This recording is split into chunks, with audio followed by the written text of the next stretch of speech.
It's August 4th, 1964, and somewhere in the Gulf of Tonkin, sailors aboard the USS Maddox are firing into total darkness.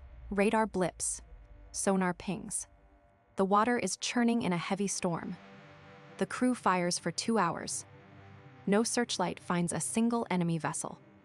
By morning, Captain John Herrick drafts a cable to Washington. The message is unambiguous. Review of the action leaves many doubts as to whether it happened at all. But in Washington, the decision is already made. President Johnson goes on national television that night and tells the American people their ships have been attacked. Twice. So the captain on the ship says, "We are not sure this happened," and the president goes on TV the same night to declare war. That's some impressive turnaround time. 3 days later, Congress passed the Gulf of Tonkin Resolution by a vote of 504 to 2. It handed the president authority to wage war in Southeast Asia without a formal declaration of war. And it was built, at least in part, on an attack the NS, as own historians would later confirm never took place. Hold on. 504 to 2. That's not close. Congress didn't just go along, they sprinted. What was the actual opposition making its case against? 2 people, Morgan. The no vote was literally 2 people. Wayne Morse of Oregon and Ernest Gruening of Alaska. Morse stood on the Senate floor and told his colleagues that the U.S. ships were not innocent bystanders, that Johnson had deliberately drawn North Vietnam into a confrontation. He was right on the facts, and he was completely ignored. Morse made that argument in August 1964, before any of the documents were declassified. What was he basing it on? Classified briefings he would received as a senator, combined with what he called the obvious provocation of operating covert intelligence ships in contested waters during an active covert raid program. He couldn't say everything publicly, but he knew enough. So the guy with the right answer had 60 seconds and 0 votes. That tracks. Here is what the resolution didn't mention: the USS Maddox was not on a routine patrol. It was running a covert mission called DeSoto. Signals intelligence collection, sweeping electronic intercepts from North Vietnamese coastal radar installations and radio traffic. And the waters it was operating in. What's the legal picture there? The U.S. claimed international waters. North Vietnam claimed a 12-mile territorial limit that put the Maddox inside their jurisdiction. The Maddox was operating about 8 miles off the coast at its closest point. So we sent a spy ship to hover right on the edge of someone's territorial boundary while actively intercepting their communications. And then, we were surprised they got annoyed. That's actually the crux of it from Hanoi's point of view. What did the Maddox look like? It looked connected to an active attack. The CIA and South Vietnamese commandos had shelled 2 North Vietnamese islands on the night of July 30th and 31st under a program called Plan 34A. The Maddox arrived in those same waters days later. Hanoi had every reason to see it as the same operation. Wait, so Plan 34A is actively shelling North Vietnamese islands, and our spy ship shows up in the same water 2 days later. That's not a coincidence. That's a schedule conflict. And critically, the Maddox crew didn't know about the 34 raids. The operations were siloed. So you have a ship that doesn't know it looks like part of an attack, in waters where the other side absolutely thinks it's part of an attack. That compartmentalization is the original sin of the whole incident. The DeSoto mission and Plan 34A should never have been running simultaneously in the same operational theater without coordination. Someone at the command level had to know both were happening. Now, the August 2nd attack, that one is solid. On the afternoon of August 2nd, 3 North Vietnamese torpedo boats closed on the Maddox at high speed. They fired torpedoes, all of which missed. The Maddox returned fire. Aircraft from the USS Ticonderoga strafed the attackers, and 1 PT boat took damage. And North Vietnam's own account confirms this engagement happened. They do. General Giap's memoirs and subsequent Vietnamese official histories acknowledge the August 2nd action. This is one of the rare moments in the whole affair where both governments are telling the same story. 2 governments, 1 verified attack, 0 ambiguity. And then somehow that wasn't enough. They needed a second one. Walk me through the Steelman here, because I want to be fair to the administration's position in August 1964. Setting aside what we know now, what was the actual case for the resolution at the time? A U.S. Navy vessel in international waters was attacked by a foreign military. That's a legitimate act of aggression by any standard. North Vietnam was actively supporting insurgency in the South. The containment doctrine that had been U.S. policy since Truman demanded a response. And Johnson was weeks away from an election running against Barry Goldwater, who was campaigning as the hawkish candidate. So the logic was, real attack happened. War is coming anyway, might as well get Congress on paper before November. That's not crazy, that's just cynical. There is a version of this where Johnson genuinely believed a second attack occurred and was acting in good faith on bad information. That's a very different moral situation than knowingly fabricating it. Right. And that tension is exactly what the documents later force us to confront. The question isn't just whether the second attack happened. It's whether the people at the top had sufficient reason to doubt it, and acted anyway. August 4th starts with two ships on edge. The Maddox and the USS Turner Joy are running together in heavy weather. For 7 seas, low visibility, and crews already rattled from the genuine attack 2 days earlier, sonar operators start reporting torpedo sounds. The problem, those sounds were almost certainly the ship's own propeller cavitation bouncing off the hulls. The ship was hearing itself and called it an enemy attack. That is the most expensive case of paranoia in American history. How certain are we about the propeller wash explanation? Is that a post hoc theory, or was it raised at the time? It was raised at the time by the sonar operator himself. He told his superiors the readings were inconsistent with actual torpedoes. The radar contacts that night were separately attributed to atmospheric interference from the storm. Weather returns, not vessels, by the end of the engagement.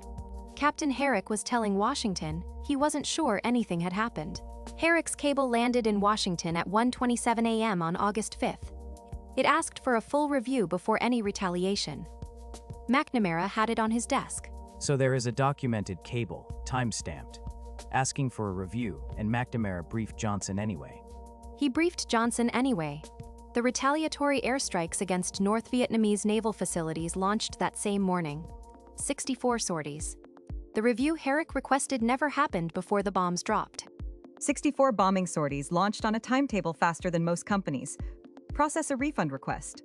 There is a question I keep coming back to. McNamara was a Ford analyst, a data guy, famously rigorous. Does the record show he actually believed the attack happened, or that he chose to move forward despite the doubt? That's the question his own later memoir tries to answer. In retrospect, published in 1995, McNamara wrote that he was wrong, terribly wrong, about Vietnam. But on Tonkin specifically, he stopped short of saying he knew the second attack was false. The LBJ tapes suggest he was relaying what Admiral Sharp told him, and Sharp was relaying what he had been told. A chain of assurances with no one checking the bottom link. Wait, so the tapes actually exist? Like we can hear this happening in real time? The National Security Archive released the White House recordings in 2004. McNamara calls Johnson less than 10 minutes before the retaliation order is signed, relaying Admiral Sharp's confirmation that the second attack is confirmed. But Sharp wasn't getting that from Herrick, the on-scene commander who had just cabled his doubts. Where was Sharp pulling his confidence from? Further up the chain, Sharp was in Hawaii at Pacific Command, relaying what subordinates reported upward. Herrick's doubt cable was sitting in Washington, and Sharp either hadn't seen it or chose not to surface it. The assurance traveled up the ladder while the caveat traveled sideways and stopped. A 4-star general called the president with a confidence he borrowed from someone who borrowed it from someone else. That's not a chain of command, that's a game of telephone with bombs attached. The 2005 NSA release. Walk me through exactly what Hanyuk found, because deliberately skewed is a serious phrase. Robert Hanyuk was an NSA staff historian. His study concluded that intercepts from August 4th that contradicted the attack.